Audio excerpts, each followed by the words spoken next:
आप देख रहे हैं भक्ति आयाम, जहां हर कथा में छिपा है ईश्वर का एक नया रहस्य। मैं हूं जगन्नाथ। क्या तुमने कभी सोचा क्यों मेरी मूर्ति के हाथ नहीं हैं? क्यों मेरे चरण अधूरे हैं? और फिर भी मैं हर वर्ष रथ पर सवार होकर निकलता हूं, क्योंकि मैं मूर्ति नहीं, मैं चेतना हूं। मैं हूं जगन्नाथ, वही जो द्वारका में श्री कृष्ण कहलाया, वही जिसने अर्जुन को गीता सुनाई, और वही जिसने राधा के प्रेम को अमर किया। पर जब द्वारका डूबी, मेरा शरीर सागर में विलीन हुआ और मेरा हृदय, वो दिव्य चेतन तत्व, लहरों में बहकर एक अद्भुत लकड़ी के रूप में प्रकट हुआ।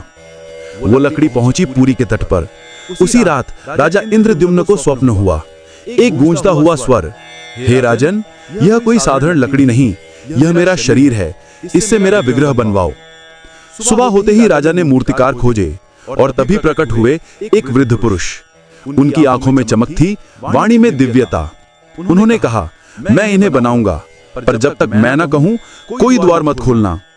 दिन बीते, रातें गुजरी, अंदर से आती हथौड़े की धीमी आवाजें अचानक बंद हो गईं।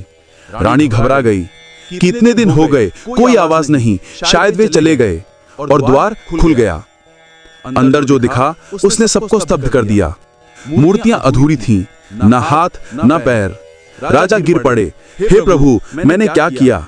और तभी आकाश से गूंज उठा स्वर, हे राजन, यही मेरा विराट रूप है। मैं रूप में नहीं, भाव में बसता हूं। जहां हाथ नहीं वहां दया है, जहां पैर नहीं वहां सर्वव्यापकता है।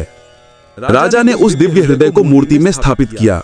वो हृदय आज भी जीवित है। हर 12 से 19 वर्षों में जब मेरी मूर्तियां बदलती हैं, वो हृदय गुप्त रूप से नए विग्रह में स्थानांतरित किया जाता है। किसी ने उसे देखा नहीं, क्योंकि वो भौतिक नहीं, दिव्य है। मेरी आंखें गोल हैं, क्योंकि मैं हर दिशा में देखता हूँ। मेरा रंग काला है, क्योंकि मैं सृष्टि का मूल हूँ। और जब मैं रथ पर सवार होता हूँ, तो मैं केवल यात्रा नहीं करता, मैं अपने भक्तों के हृदय तक पहुँचता हूँ। रथ यात्रा कोई उत्सव नहीं, वो क्षण है जब मैं मंदिर से निकलकर हर उस आत्मा तक पहुँचता हूँ जो मुझे पुकारती है।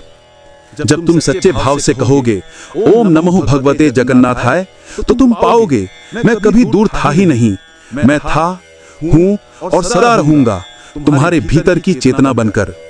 अगर भगवान जगन्नाथ की ये कथा आपके हृदय को छू गई हो, तो भक्ति आयाम को जरूर सब्सक्राइब करें, क्योंकि हर कथा में छिपा है ईश्वर का एक नया रहस्य।